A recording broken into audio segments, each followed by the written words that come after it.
नमस्कार। प्राइम समाचारमा स्वागत छ। म सरोज कोइराला र म सुषमा श्रेष्ठ। सुरु गरौँ अहिलेसम्मका प्रमुख समाचारबाट।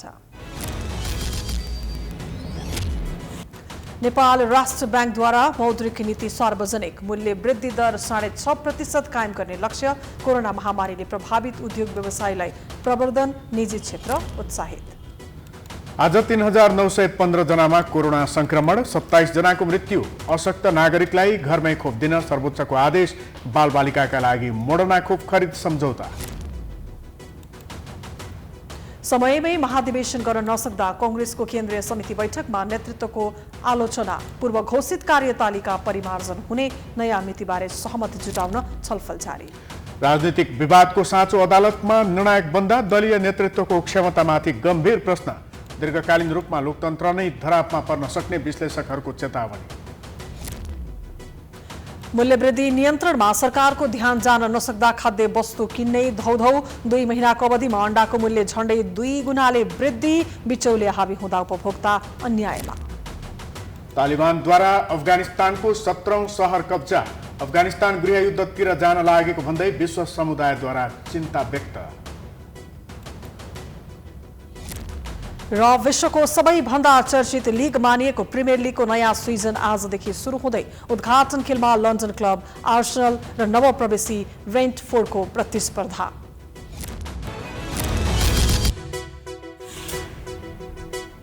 अब समाचार विस्तारमा। कोरोनाबाट असर परेको उद्योग व्यवसायलाई उकास्ने लक्ष्यसहित नेपाल राष्ट्र बैंकले चालु आर्थिक वर्ष 2078-79 को मौद्रिक नीति सार्वजनिक गरेको छ। गभर्नर महाप्रसाद अधिकारीले शुक्रबार सार्वजनिक गरेको मौद्रिक नीतिमा कोरोनाको असर न्यून गर्न यसअघि नै ल्याइएको पुनरुत्थान कर्जा लगायतका सहुलियतलाई निरन्तरता दिइएको छ। त्यसैगरी विपन्न वर्ग कर्जा, सहुलियत, पूर्ण कर्जा लगायतका विषय समेत प्राथमिकतामा परेका छन्। एक रिपोर्ट। शुक्रबार सार्वजनिक भएको मौद्रिक नीति मार्फत चालु आर्थिक वर्षमा राष्ट्र बैंकले मूल्य वृद्धि दर 6.5% कायम राख्ने लक्ष्य तय गरेको छ। अन्तर्राष्ट्रिय बजारका कारण मूल्य वृद्धिमा दबाव परिरहेको कारण यस वर्ष मूल्य वृद्धि केही बढी हुन सक्ने प्रक्षेपण गरिएको हो। आर्थिक वर्ष 2078-79 को मौद्रिक नीतिमा बैंक तथा वित्तीय संस्थाको नगद अनुपात 3% यथावत राखिएको छ भने ब्याज दरको स्थायी तरलता सुविधा दर 5% यथावत राखिएको छ। निक्षेप सङ्कलन दरलाई 1%बाट वृद्धि गरी 2% र रिपो दरलाई 3%बाट वृद्धि गरी 3.5% कायम गरिएको गभर्नर महाप्रसाद अधिकारीले बताए। बैंक तथा वित्तीय संस्थाले कायम गर्नुपर्ने अनिवार्य नगद अनुपात 3% को विद्यमान व्यवस्थालाई यथावत राखिएको छ। बैंक तथा वित्तीय संस्थाले अन्तिम ऋणदाता सुविधाको रूपमा उपयोग गर्ने बैंक दरलाई 5% यथावत राखिएको छ। ब्याज दर करिडरको माथिल्लो सीमाको रूपमा रहेको स्थायी तरलता सुविधा दर 5%लाई यथावत राखिएको छ। करिडरको तल्लो सीमाको रूपमा रहेको निक्षेप सङ्कलन दरलाई 1%बाट वृद्धि गरी 2% र नीतिगत दरको रूपमा रहेको रिपो दरलाई 3%बाट वृद्धि गरी 3.50% कायम गरिनेछ। मौद्रिक नीतिमा कोरोनाका कारण सबैभन्दा बढी प्रभावित भएको होटल, पर्यटन तथा हवाई क्षेत्रलाई विशेष चासोका साथ सम्बोधन गरिएको छ।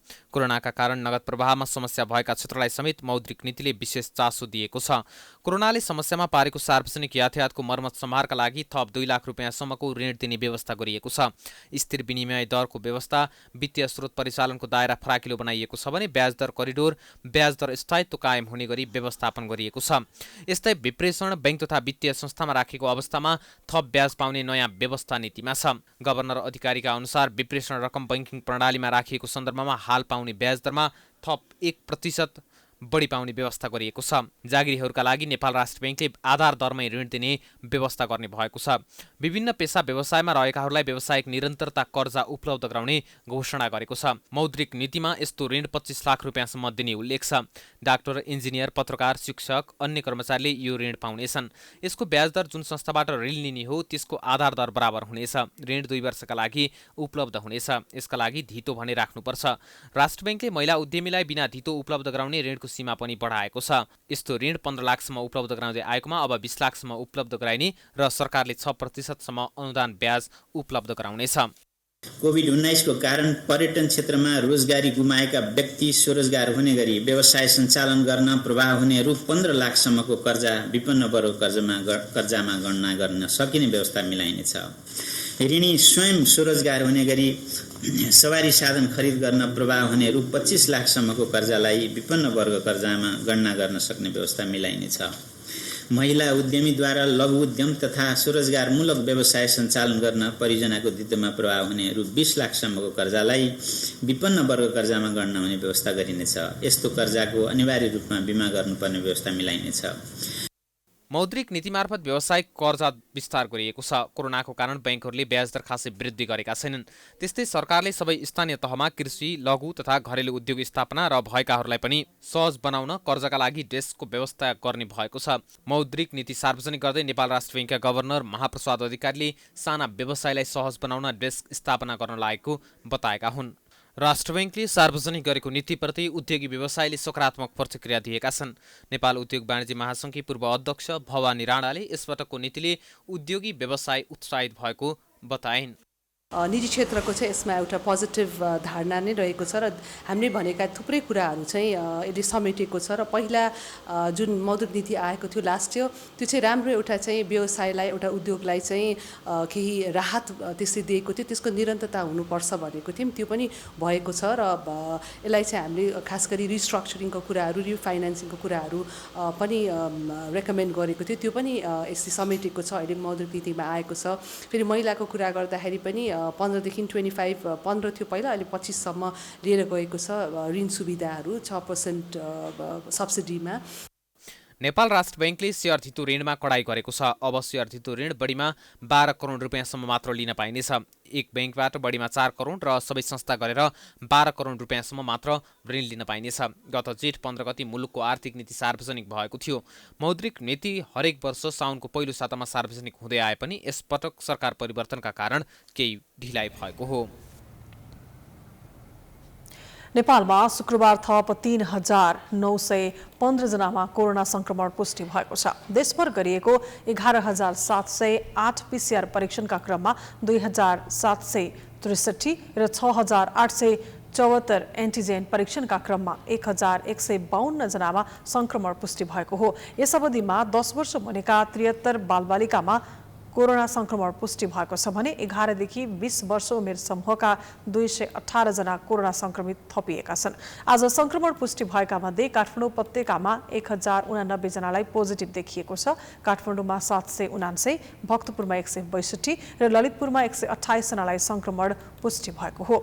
यो सँगै नेपालमा कोरोना संक्रमितको संख्या 8,02,566 पुगेको छ। त्यस्तै कोरोनाका कारण थप 27 जनाको मृत्यु भएको छ। हालसम्म नेपालमा 10,239 जनाको कोरोनाका कारण मृत्यु भएको छ। त्यस्तै थप 2,118 संक्रमित कोरोना मुक्त हुँदा हालसम्म नेपालमा 6,79,495 संक्रमित निको भएका छन्। हाल नेपालमा 38,798 सक्रिय संक्रमित आइसोलेसनमा छन्।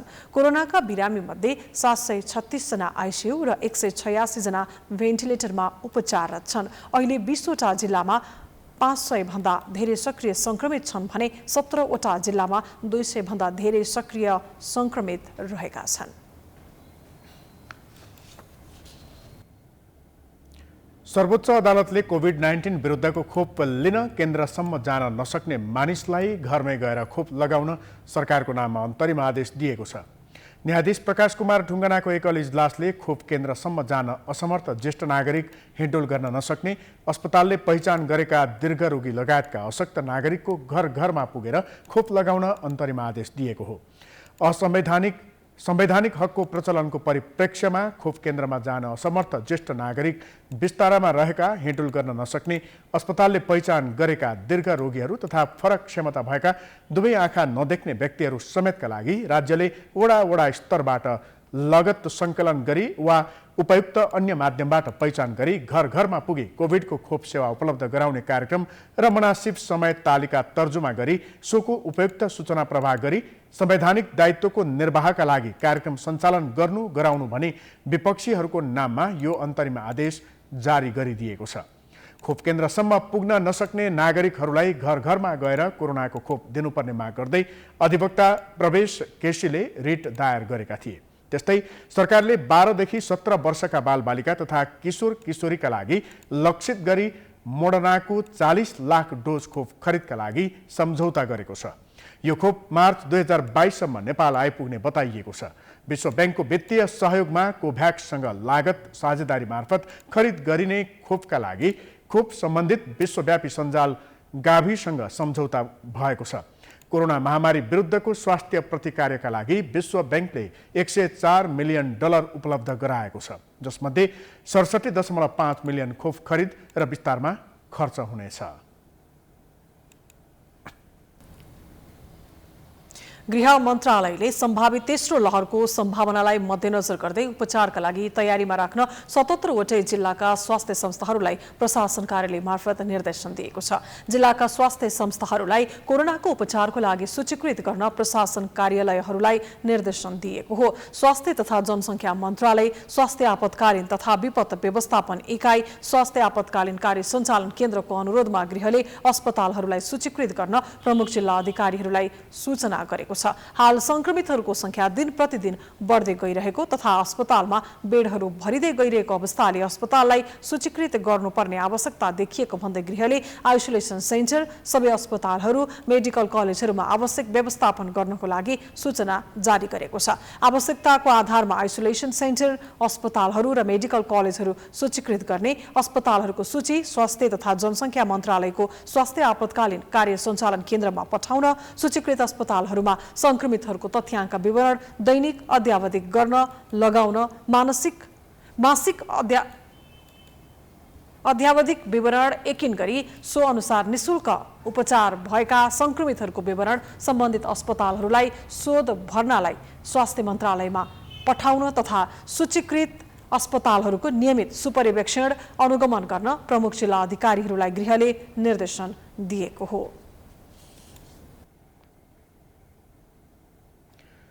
काठमाडौँ उपत्यकामा कोरोना संक्रमण रोक्न जिल्ला प्रशासन कार्यालयहरूले विभिन्न नियमहरू सार्वजनिक गर्दै आएका छन्।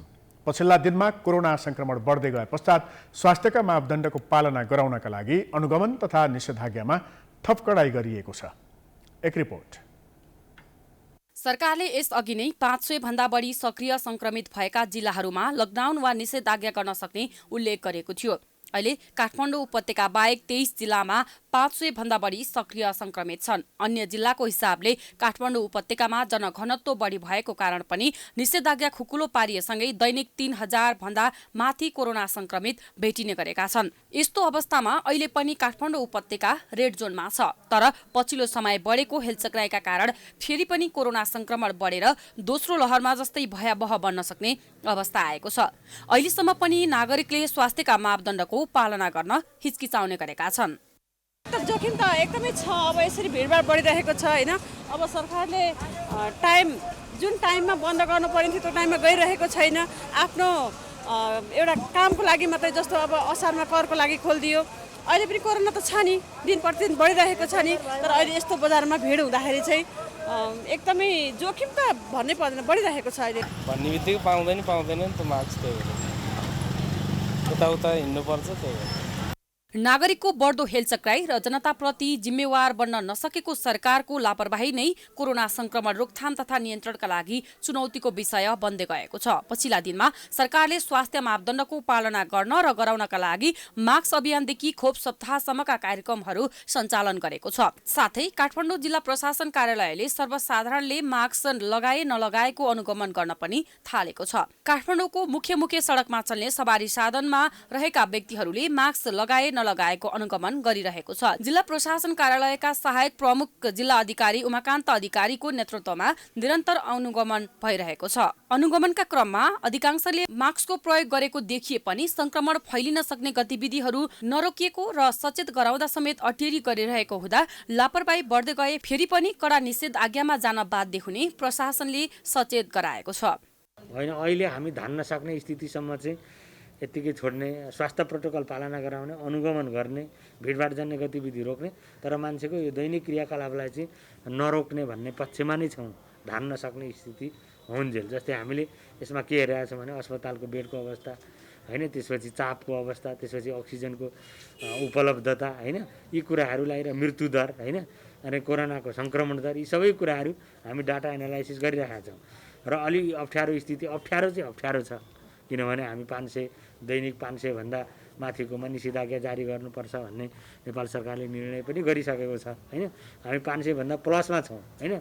एकातिर जिल्ला प्रशासनले अनुगमन गरे जस्तो गरेर आफ्नो जिम्मेवारी पूरा गरिरहेको छ, अर्कोतिर सर्वसाधारण समेत जनस्वास्थ्यप्रति गम्भीर बन्न सकेका छैनन्। यस्तो अवस्था कायमै रहे कोरोना संक्रमणले फेरि पनि जनजीवन अस्तव्यस्त बनाउने पक्का छ। नेपाली कांग्रेसले पूर्व घोषित महाधिवेशन कार्यतालिका परिमार्जन गर्न गृह कार्य थालेको छ।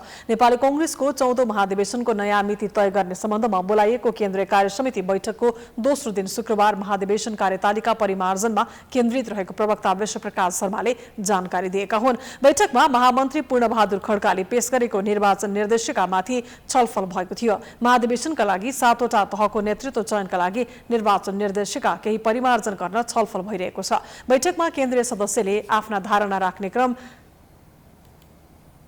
अझै जारी रहने र केही दिन लम्बिन सक्ने प्रवक्ता शर्माले जानकारी दिए। नेपाली कांग्रेस केन्द्रीय कार्य समितिको यो बैठकमा अहिले मुलुकको नेतृत्व नेपाली कांग्रेस पार्टीले गरिरहेको बेलामा राष्ट्रिय राजनीतिलाई सही ढङ्गले सम्बोधन सम्पादन गरेर अगाडि जानुपर्ने कार्यभार एकातर्फ छ राष्ट्रिय राजनीतिको, अर्कोतर्फ नेपाली कांग्रेस पार्टीको महाधिवेशन सम्पन्न गर्दै सङ्गठनलाई सुदृढ बनाएर जाने घरेलु कार्यभार छ। यो दुईटै कार्यभारको सन्दर्भमा बैठकमा भइरहेको छलफलपछि हामी आज पनि छलफल चलेर सम्भवतः भोलि या पर्सिसम्ममा निर्णयमा निष्कर्षमा पुग्नेछौँ। कांग्रेसले केन्द्रीय सदस्यहरूको धारणापछि महाधिवेशनको नयाँ मिति तय गर्ने बताएको छ। कांग्रेसले 14औं महाधिवेशन आगामी भदौ 16 देखि 19 गतेसम्म काठमाडौँमा गर्ने गरी कार्यतालिका सार्वजनिक गरेको थियो। यद्यपि क्रियाशील सदस्यता विवादका कारण महाधिवेशन अन्तर्गतका स्थानीय तह र जिल्ला अधिवेशन भने प्रभावित भइसकेका छन्। बैठकमा सरकारलाई प्रभावकारी रूपमा अघि बढाउने विषयमा पनि सदस्यहरूले सुझाव दिएका छन्। वरिष्ठ नेतादेखि पार्टीका पदाधिकारी, पूर्व पदाधिकारीदेखि केन्द्रीय कार्य समितिका सबै साथीहरूले अहिले सरकारमा गइसकेपछि गर्नुपर्ने गम्भीर विषयवस्तुका प्रति पनि गम्भीरता प्रकट गरिरहनु भएकै छ र सँगैमा नेपाली कांग्रेस पार्टीको घरेलु जीवनलाई व्यवस्थित गर्ने सन्दर्भमा भइरहेको हाम्रो कमी कमजोरी अनि कोरोनाको प्रतिकूलतालाई समेत समीक्षा गरिराखेर महाधिवेशनलाई सम्पन्न गर्नुपर्ने दायित्वमा पनि साझा मत संयमताका साथ प्रस्तुत गरिरहनु भएको छ। बिहिबार सुरु भएको बैठकमा पहिलो दिन क्रियाशील सदस्यता छानबिन समितिका संयोजक रमेश लेखकले समितिको प्रतिवेदनको व्याख्यासहित प्रस्तुत गरेका थिए। समायोजन समितिको प्रतिवेदन उपसभापति विमलेन्द्र निधिले पेश गरेका छन्। आजको बैठकमा केन्द्रीय सदस्य डाक्टर शेखर कोइरालाले बैठक पार्टी कार्यालयमै राख्नुपर्ने सुझाव दिएका थिए। अस्तित्वमा रहेको मुलुकको सबैभन्दा पाको दल नेपाली कांग्रेसले समयमै महाधिवेशन गर्न नसक्दा सङ्कटमा पर्ने देखिएको छ। परिमार्जित कार्यतालिका ल्याउने तयारीमा रहेको नेपाली कांग्रेसको केन्द्रीय कार्य समितिको बैठक 2 दिनदेखि सभापति निवास बुढा नीलकण्ठमा जारी छ। तर बैठकमा महाधिवेशन कहिलेसम्म सार्ने भन्ने कुरामा एकमत हुन नसक्दा विवाद देखिएको छ। एक रिपोर्ट। कांग्रेसको 13औं महाधिवेशन 2072 साल फागुन 20 गतेदेखि 23 गतेसम्म काठमाडौँमा भएको थियो। 2076 फागुनमै कांग्रेसको 14औं महाधिवेशन भइसक्नुपर्ने थियो। असार 4 गते बसेको केन्द्रीय समिति बैठकले अन्तिम पटकका लागि भन्दै महाधिवेशन कार्यतालिका परिमार्जन गरेको थियो। पार्टी विधानले दिएको सुविधा अनुसार कांग्रेसले 1 वर्ष म्याद थप गरेको त थियो, तर त्यो म्याद पनि गत फागुन 20 गते गुस्रिएपछि संविधानको प्रावधानलाई टेकेर 6 महिना समय थपिएको थियो। नेपाली कांग्रेसको वैधानिकता भदौ 23 गते समाप्त हुँदैछ। त्यसैले कांग्रेसलाई भदौ तेस्रो सातासम्म महाधिवेशन सम्पन्न गरिसक्नुपर्ने कानुनी बाध्यता छ।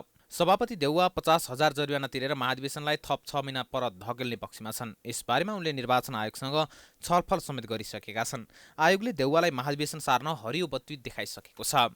भदौमा निर्वाचन हुँदैन, महाधिवेशन हुँदैन भन्ने कुरा छँदैछ। अब सदस्यहरूको विभिन्न राय आइरहेको छ। नेपाली कांग्रेसले अप्ठ्यारो परेको बेलामा संविधानमै तपाईँको नयाँ प्रावधान राखिएकै हो जारी गर्ने बेलामा। त्यसकारण नेपाली कांग्रेस जस्तो पार्टीलाई अप्ठ्यारो परेको छ, खास गरेर संवैधानिकताको कारणले गर्दा। त्यसैले अरू कसैले यसमा अप्ठ्यारो नै पार्ला भन्ने त छैन। तर हामीले कसरी महाधिवेशन सुव्यवस्थितमा सम्पन्न गर्ने हो त्यसको लागि गृह कार्य गरौँ, सर्वसम्मतिले गृह कार्य गरौँ भन्ने छलफल भइरहेको छ। यो बहुदलीय प्रणालीमा दल कहिले पनि खारिज हुँदैन। यो ठिक हो, तपाईँले भनेको छ अवधिमा त अवधि त जान्छ हैन, तर खारिज हुने जस्तो अवस्था छैन। विभिन्न कारण देखाउँदै पटक पटक महाधिवेशनको मिति सार्दै आएको काङ्ग्रेसले यसपटक संविधानको कुन छिद्र खोजेर मिति सार्छ भन्ने टुङ्गो लागिसकेको छैन। तर यसपटक नेपाली काङ्ग्रेसले संविधानको छिद्रको सहायता लिँदैछ भन्ने चाहिँ पक्का भएको छ। महाधिवेशन सार्ने विषयमा लगभग सहमत देखिए पनि फेरि कहिले गर्ने भन्नेमा काङ्ग्रेसभित्र मतभेद छ। नेपाली काङ्ग्रेस जस्तो पार्टीले समयमा अधिवेशन नगरेर वैधानिकताको प्रश्न उठ्ने जुन स्थिति आयो, यसमा चाहिँ मूल रूपमा नेतृत्व जिम्मेवार छ र हाम्रो पनि समयमा त्यस निम्ति दबाब सिर्जना गर्न सक्ने कमजोरी रह्यो। अब यहाँसम्म हामी आइसकेपछि अब समाधान के हो त भन्दा प्रोसेस घटाएर 16-19मै अधिवेशन गर्न सकिन्छ कि एउटा समाधान त्यो हुनसक्छ। अल्पकालीन अथवा अहिलेको अन्तरिम विधानको व्यवस्था गरेर हामीले वैकल्पिक अर्को कुनै व्यवस्था गरेर तत्काल 1-1.5 महिनाभित्र अधिवेशन गर्न सकिन्छ कि।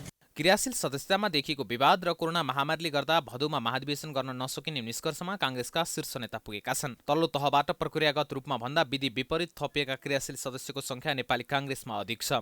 साथै पार्टी समायोजनको नाममा प्रक्रिया नपुर्याई वितरण गरिएको सदस्यताले जटिलता थपेको छ।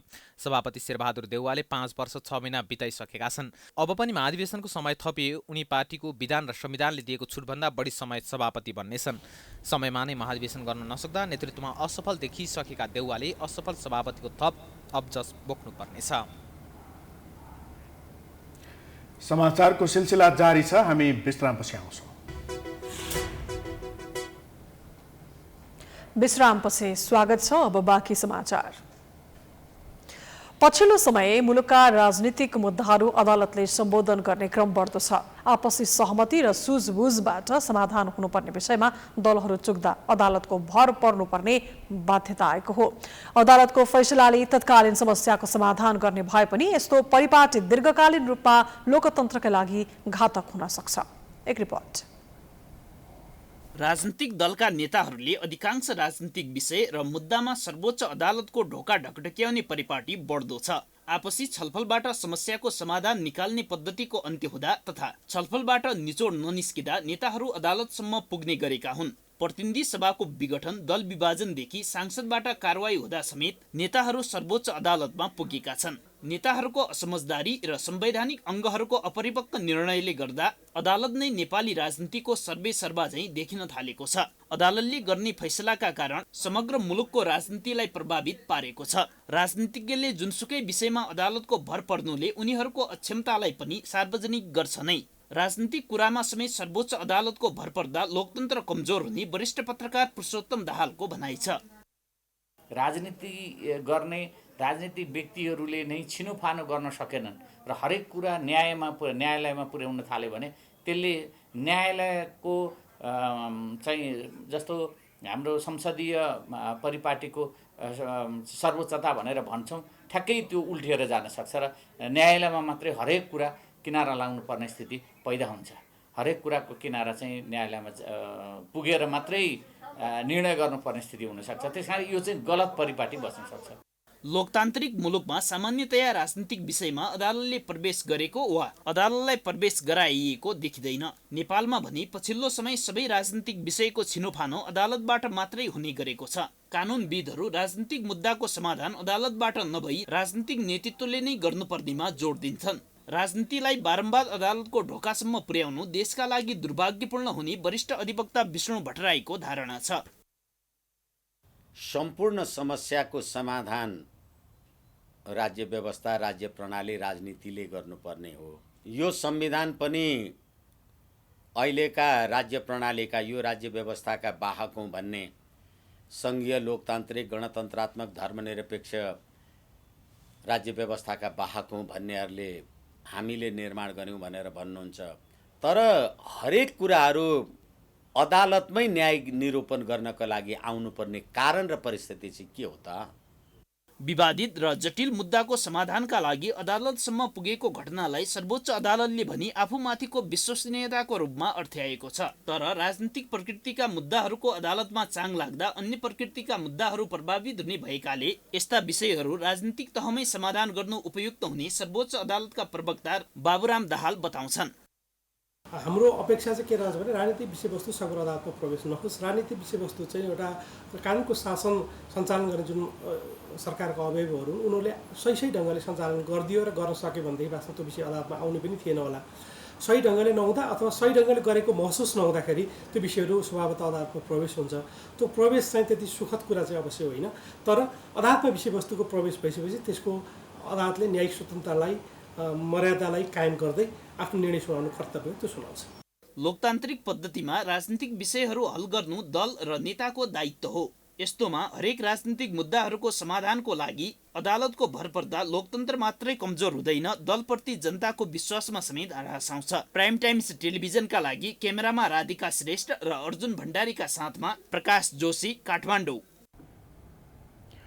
कोरोना महामारी वात्तै बढेपछि काठमाडौँ जिल्ला प्रशासन कार्यालयले भौतिक उपस्थितिमा गरिने भिडभाड जन्य गतिविधिमा रोक लगाएको छ। प्रशासनको यस्तो निर्णयसँगै वैदेशिक रोजगारीमा जानुभन्दा अगाडि दिने 2 दिने अभिमुखीकरण तालिम समेत बन्द भएको छ। यसले गर्दा वैदेशिक रोजगारमा जाने युवा जमातलाई प्रत्यक्ष असर पुर्याएको छ। एक रिपोर्ट। उपत्यकामा बढ्दै गरेको संक्रमणलाई मध्यनजर गर्दै काठमाडौँ उपत्यकामा फेरि पनि भदौ 8 गतेसम्म निषेधाज्ञा थपिएको छ। पछिल्लो निषेधाज्ञामा केही क्षेत्रमा थप कडाई गरिएको छ। भौतिक उपस्थितिमा गरिने तालिमहरू पनि बन्द गर्न जिल्ला प्रशासन कार्यालयले आग्रह गरेको छ। यो सँगै वैदेशिक रोजगारीमा जाने युवाहरू प्रभावित बनेका छन्। हाल विदेश जानेहरूले भौतिक उपस्थितिमा 2 दिने अभिमुखीकरण तालिम लिनुपर्ने नियम छ, तर तालिम नै लिन नपाउने भएपछि विदेश जानका लागि अन्तर्वार्ताबाट छनौट भएका भिसा आएका श्रमिकले श्रम स्वीकृत लिन पाएका छैनन्। अभिमुखीकरण तालिममा कामदारलाई रोजगारदाता मुलुकको रहन सहन, संस्कृति, नियम आदिबारे जानकारी दिइन्छ, जसले प्रवेश आज्ञा प्राप्तिमा सहज हुने गरेको छ।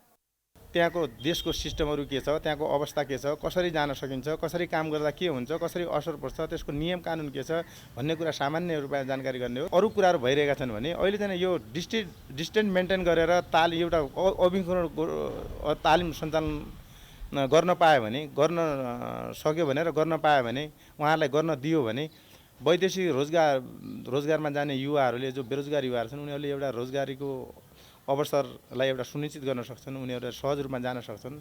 वैदेशिक रोजगारीमा जानेका लागि अभिमुखीकरण तालिम दिने संस्थाहरू काठमाडौँमा नै केन्द्रित छन्।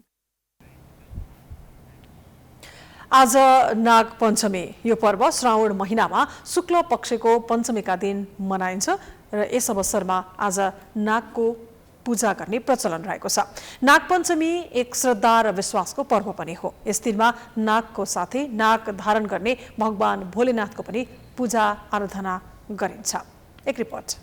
प्रत्येक वर्ष श्रावण शुक्ल पञ्चमीका दिन मनाइने नाग पञ्चमी परम्परा अनुसार नागको पूजा अर्चना गरी घरका मूल ढोकामा टाँसेर मनाइएको छ। यसरी नागको तस्बिर टाँस्दा वर्षभर घरमा नाग, सर्प र बिच्छी लगायतका जीवले दुःख नदिनुका साथै अग्नि, मेघ र चट्याङको भयबाट पनि बच्न सकिन्छ भन्ने धार्मिक विश्वास छ। दैविक मान्यता अनुसार नागलाई सर्पको राजा मानिन्छ।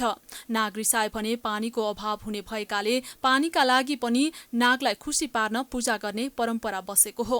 शुक्रबार काठमाडौँको नागपोखरी र टौहद भक्तपुरको सिद्ध पोखरी लगायत देशभरका नागदह कुण्ड र नागस्थानमा गाईको दूध, अक्षता, दुबो, खीर, रोटी लगायतका परिकार चढाएर नागको पूजा गर्नेहरूको घुइँचो लागेको छ। विशेष गरी काठमाडौँको नागपोखरीमा यस दिन मेला लाग्ने भए पनि कोरोनाका कारण पूजाआजामा मात्र सीमित गरिएको छ। नागका 12 नाग रहे पनि अनन्त, वासुकी, पद्म, महापद्म, तक्षक, कुलिर, कर्कट र शङ्कर गरी अष्टनागको पूजा गर्ने चलन रहेको छ। ब्राह्मण पुरोहितहरूले यजमानका घरमा पुगेर विधिपूर्वक पूजा आजा गरी घरको ढोकामाथि टाँस्ने गर्दछन्। नागको पूजा गरेपछि खेतबारीमा खनजोत गर्न नहुने मान्यता पनि रहेको छ। नाग पञ्चमीमा नागको चित्र बनाई पूजा गरेर घरको द्वार ढोकामा टाँस्नाले सर्पको भय हुँदैन भन्ने हिन्दू शास्त्रको मान्यता रहेको छ। घरको ढोकामा नाक टाँस्दा दूध चढाइन्छ, त्यसैले सर्प दूधको गन्धको कारण ढोकाबाट प्रवेश गर्दैन भन्ने कुरो पनि छ। हिन्दू धर्मको मान्यता अनुसार यो दिन नागको पूजा गर्नाले सर्पहरूका राजा नागदेवता खुसी हुन्छन्, त्यसैले नाग पूजा गर्ने मान्छेहरूलाई सर्पको डर भय हुँदैन भन्ने मान्यता सत्य होस् अथवा नहोस्, तर नाग पूजा गर्दा सर्पको डर नहुने केही कारणहरू छन्। यसरी घर आँगन सफा भएर घर वरपर सफा भयो भने सर्पहरूको डर कम हुने नै भयो। यसकारण नागपञ्चमीमा नागको पूजा गर्नाले सर्पको डर हुँदैन भन्ने कुरा सत्य मानिन्छ। वैज्ञानिक रूपमा प्रकृतिमा भएका विषालु पदार्थलाई नाग सर्प लगायतका जीवले शोषण गरी मानव लगायत अन्य जातिलाई विषालु पदार्थको प्रभाव पर्न नदिने अनुसन्धानबाट पुष्टि गरेपछि ऋषिमुनिले नाग जातिको पूजाआजा गर्ने रीत बसालेको विश्वास छ। विश्वकै सबैभन्दा धेरै उचाइमा गोक्युरी नामक गीत गाएर 5 जना नेपालीले Guinness book of world record कायम गरेका छन्। सोलुखुम्बुमा रहेको गोक्युरी भन्ने स्थानमा सञ्चबहादुर राई, पुष्कर नेपाल, राजन पोखरेल, लक्ष्मण कार्की, पावल राईले उक्त रेकर्ड राखेका हुन्। उनीहरूले 4813 मिटर उचाइमा गीत रेकर्ड छायाङ्कन गरेर रेकर्ड बनाएका हुन्। आज हिमाल एफएमले आयोजना गरेको सम्मान कार्यक्रममा पूर्व उपराष्ट्रपति परमानन्द झाले त्यो गीत सङ्गीतले मानव मात्र होइन प्रकृतिलाई नै मोहित बनाएको बताएका छन्। त्यहाँ बनाउनुभयो, सुन्ने मान्छे त मानिस त त्यति देख्दिन तपाईँहरूको यसमा, तर त्यहाँका प्रकृतिले, त्यहाँका चराचुरुङ्गीहरूले तपाईँहरूको सङ्गीतबाट अवश्य पनि मोहित भएर आनन्द लिया होला। त्यस्तै प्राइम टाइम्स टेलिभिजनका अध्यक्ष ऋषि धमलाले उच्च स्थानमा सङ्गीत रेकर्ड गराउँदा नेपालीको सान नै बढेको बताएका छन्। कार्यक्रममा रेकर्ड राख्ने कलाकारहरूलाई बधाई दिँदै पत्रकार धमलाले सबै नेपालीलाई यस्तो कार्यले गौरव र खुसी बनाएको बताएका छन्। तर त्यो प्रचलन कमै छ। हाम्रो देशमा काम गर्ने प्रतिभाहरू धेरै छन्। उनीहरूलाई राष्ट्रले विभिन्न तरतरकाले जसरी सम्मान गर्नुपर्छ, जसरी पुरस्कृत गर्नुपर्छ, म त आग्रह गर्न चाहन्छु यो टिमलाई अहिलेको अवस्थामा हामीले एउटा सङ्कल्प प्रस्ताव पारित गरौँ। पुष्करजीको नेतृत्वमा यस्तो एउटा बहुआयु प्रतिभाका धनीका टिमहरू यहाँ हुन्छ, उहाँलाई त राष्ट्रले अभिनन्दन गर्नुपर्छ, पुरस्कृत गर्नुपर्छ र नेपालको गौरव, शान, मान र प्रतिष्ठा भनेको उहाँ हो भनेर हामीले प्रमाणित गर्न सक्नुपर्छ। गिनिज बुकमा रेकर्ड राख्ने कलाकारका साथै उनीहरूलाई सहयोग गर्नेलाई सम्मान गरिएको थियो। कार्यक्रममा निमा शेर्पा पुरस्कार नेपाल लगायतले यस्तो कार्यले नेपालकै शिर विश्व समुदायमा उँचो राखेको बताएका थिए।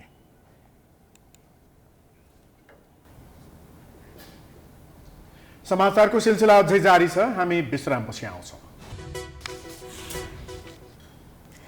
विश्रामपछि स्वागत छ। अब बाँकी समाचार।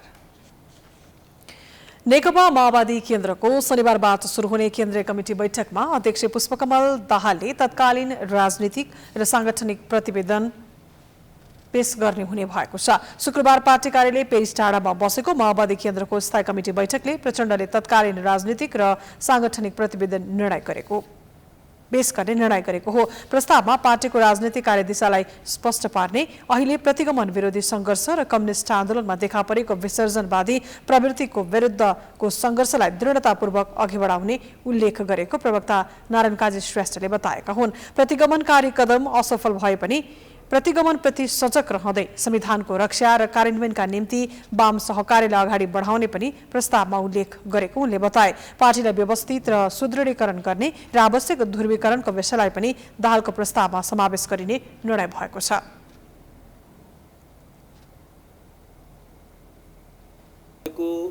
बैठकले भोलि केन्द्रीय कमिटीको बैठकमा अध्यक्ष कमरेड प्रचण्डद्वारा तात्कालिक राजनीतिक र सङ्गठनात्मक प्रस्ताव प्रस्तुत गर्ने निर्णय लिएको छ र त्यो प्रस्तावमा हाम्रो पार्टीको राजनीतिक कार्यदिशालाई स्पष्ट पार्ने, अहिले प्रतिगमन विरोधी सङ्घर्ष र कम्युनिस्ट आन्दोलनमा देखा परेको विसर्जनवादी प्रवृत्तिको विरुद्धको सङ्घर्षलाई अहिलेसम्म हाम्रो पार्टीले जुन ढङ्गले अगाडि बढाउँदै आएको छ। माओवादी स्थायी कमिटी बैठक शनिबार 10:30 बजे बस्ने र 11 बजे केन्द्रीय कमिटी बस्ने तय भएको छ।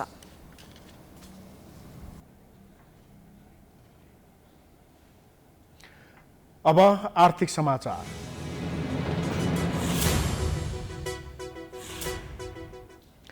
दुई महिनाको अवधिमा अण्डाको उपभोक्ता मूल्य झण्डै दोब्बर वृद्धि भएको छ। मूल्य बढ्नुको कारणबारे सरकार र नियामक निकाय भने मौन छन्। केही साता अघि प्रतिगोटा 12 रुपैयाँमा बिक्री भइरहेको अण्डाको मूल्य अहिले खुद्रा बजारमा 20 रुपैयाँ पुगेको छ। कुखुराको अण्डाको मूल्य यो नै हालसम्मकै उच्च हो। एक रिपोर्ट। बजारमा कुखुराको अण्डाको मूल्य ह्वात्तै बढेको छ। 3 साता अघि प्रति क्रेट 365 रुपैयाँमा कारोबार भएको अण्डाको मूल्य अहिले 420 रुपैयाँ पुगेको छ। सवारी साधन सहज उपलब्ध भएको ठाउँमा प्रतिगोटा 16 रुपैयाँसम्म अण्डाको खरिद बिक्री हुनुपर्ने भए पनि 20 रुपैयाँसम्ममा कारोबार भएको पाइएको छ। कोरोनाका कारण विगतमा भन्दा माग बढेसँगै मूल्य पनि बढेको अण्डा उत्पादकको भनाइ छ। कोरोनाका कारण पौष्टिक आहार बढाउन उपभोक्ताले अण्डाको खपत बढाएको र यही बेला लागत पनि बढ्दा मूल्य उच्च भएको र दानाको भाउ बढेकाले पनि मूल्य वृद्धि भएको अण्डा उत्पादक संघले बताएको छ। खाद्य वस्तुमा अण्डा पहिलो प्राथमिकता परेको छ। यो चाहिँ हामी एउटा किसानले भनेको कुरा होइन कि विज्ञ डाक्टरहरूबाट पनि यो किसिमको कुराहरू सम्प्रेषण भएको छ। त्यो कारणले गर्दाखेरि अहिले उपभोग असाध्यै राम्रो रूपमा चाहिँ देशव्यापी रूपमा भएको अवस्थाले गर्दाखेरि अहिले अण्डाको मूल्यमा थोरै अर्थशास्त्रको नियमअनुसार डिमान्ड डिमान्ड कम र सप्लाई बढी भएपछि अलिकति मूल्यको हिसाबले चाहिँ जब डिमान्ड बढ्छ मूल्य यसै पनि बढ्छ। त्यो कारणले अहिले मूल्यको स्थिति यो अवस्थामा पुग्यो हो। अण्डामा संघले तोकेको मूल्य भन्दा 5 रुपैयाँ कम मूल्य किसानले पाउने भएकाले मूल्य बढेर किसानलाई फाइदा पुगेको संघको दाबी छ। तर नेपाल दाना उद्योग संघले भने पछिल्लो 3 महिनामा अण्डाको भाउलाई असर पर्ने गरेर दानाको मूल्य नबढेको जनाएको छ। काठमाडौँ उपत्यकाका वितरकले 1 महिनामा अण्डाको मूल्य 1 बक्सामा 800 रुपैयाँसम्म बढाएका छन्। 1 महिना अघि ठूलो अण्डा प्रति बक्सा 2500 रुपैयाँमा बिक्री हुने गरेकोमा अहिले कम्तीमा 3050 रुपैयाँदेखि 3300 रुपैयाँसम्म पुगेको व्यवसायी बताउँछन्। अण्डाको मूल्य त पहिलाको तुलनामा त निकै धेरै बढ्यो। जुन पोहोर साल लकडाउनमा त घट्या थियो। नर्मल हुनुपर्ने जुन 300 को हाराहारी हुनुपर्थ्यो अहिले चाहिँ झन्डै 450 को हाराहारी छ अहिले। यता खुद्रामा प्रतिगोटा कम्तीमा 15 रुपैयाँदेखि बढीमा 20 रुपैयाँसम्ममा अण्डा बिक्री भइरहेको साना व्यवसायी बताउँछन्। बिना कारण अण्डाको मूल्य बढिरहेको साना व्यापारी र उपभोक्ताको गुनासो छ। अब अन्तर्राष्ट्रिय समाचार।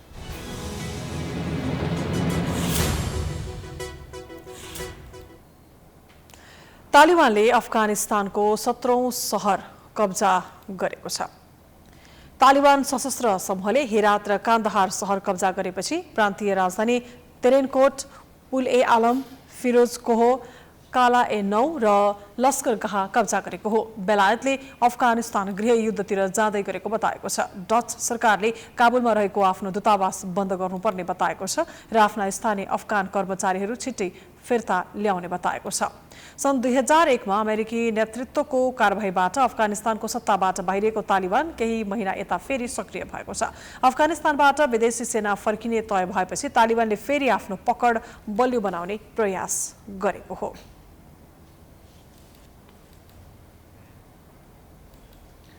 अब खेलकुद समाचार।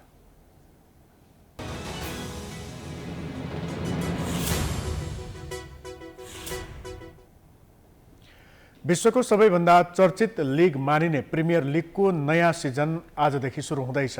प्रिमियर लिग 2021-22 को उद्घाटन खेलमा लन्डन क्लब आर्सेनलले नवप्रवेशी ब्रेन्टफोर्डसँग खेल्नेछ। खेल नेपाली समयअनुसार राति 12:45 सुरु हुनेछ। गत सिजन 8औं स्थानमा लिग सकाएको आर्सेनल यसपटक युरोपियन प्रतियोगितामा हुने छैन। नयाँ सिजनमा शीर्ष 4 मा रहँदै अर्को सिजन च्याम्पियन्स लिगमा छनौट हुनु आर्सेनलको लक्ष्य रहेको छ। पहिलो पटक प्रिमियर लिगमा बढुवा भएको ब्रेन्टफोर्ड प्रिमियर लिग खेल्ने 50औं क्लब हुनेछ र लन्डनको 10औं क्लब बन्नेछ। यस्तै प्रिमियर लिगमा शनिबार 7 खेल हुनेछ, जहाँ साबिक उपविजेता म्यान्चेस्टर युनाइटेडले लिड्ससँग खेल्नेछ भने लिभरपुलले नर्विचको भ्रमण गर्नेछ। यस्तै चेल्सीले क्रिस्टल प्यालेससँग र लेस्टरले वल्भसँग घरेलु मैदानमा खेल्नेछ। यस्तै बर्नली र ब्राइटन, एभर्टन र साउथह्याम्पटन तथा वाटफोर्ड र एस्टन विल्ला बीच पनि शनिबार खेल हुनेछ। साबिक विजेता म्यान्चेस्टर सिटीले पहिलो खेलमै आइतबार टोटनह्याम हटस्परसँग खेल्नेछ। अर्को खेल न्युक्यासल र वेस्ट हम बीच आइतबारै हुनेछ। उपाधि रक्षा गर्ने अभियानमा रहेको सिटीलाई चेल्सी, युनाइटेड र लिभरपुलले कडा चुनौती दिने अपेक्षा गरिएको छ। यस्तै आर्सेनल र टोटनह्याम पनि बिग सिक्स भित्र रहनेछन्। प्रिमियर लिगमा उपाधि जित्ने बाहेक शीर्ष 4 मा पर्न पनि ठूलै प्रतिस्पर्धा हुनेछ।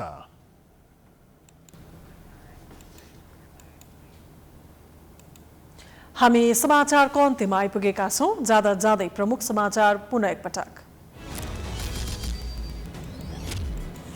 नेपाल राष्ट्र बैंकद्वारा मौद्रिक नीति सार्वजनिक मूल्य वृद्धि दर 6.5% कायम गर्ने लक्ष्य। कोरोना महामारीले प्रभावित उद्योग व्यवसायलाई प्रवर्धन, निजी क्षेत्र उत्साहित। आज 3915 जनामा कोरोना संक्रमण, 27 जनाको मृत्यु। अशक्त नागरिकलाई घरमै खोप दिन सर्वोच्चको आदेश। बालबालिकाका लागि मोडर्ना खोप खरिद सम्झौता। समयमै महाधिवेशन गर्न नसक्दा कांग्रेसको केन्द्रीय समिति बैठकमा नेतृत्वको आलोचना। पूर्व घोषित कार्यतालिका परिमार्जन हुने, नयाँ मितिबारे सहमति जुटाउन छलफल जारी। राजनीतिक विवादको साँचो अदालतमा निर्णायक बन्दा दलीय नेतृत्वको क्षमतामाथि गम्भीर प्रश्न। दीर्घकालीन रूपमा लोकतन्त्र नै धरापमा पर्न सक्ने विश्लेषकहरूको चेतावनी। मूल्य वृद्धि नियन्त्रणमा सरकारको ध्यान जान नसक्दा खाद्य वस्तु किन्ने धौधौ। 2 महिनाको अवधिमा अण्डाको मूल्य झण्डै 2 गुणाले वृद्धि। बिचौलिया हावी हुँदा उपभोक्ता अन्यायमा।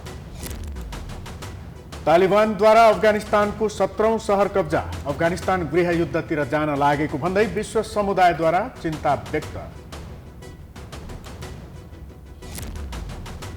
र विश्वको सबैभन्दा चर्चित लिग मानिएको प्रिमियर लिगको नयाँ सिजन आजदेखि सुरु हुँदै उद्घाटन खेलमा लन्डन क्लब आर्सेनल र नवप्रवेशी ब्रेन्टफोर्डको प्रतिस्पर्धा।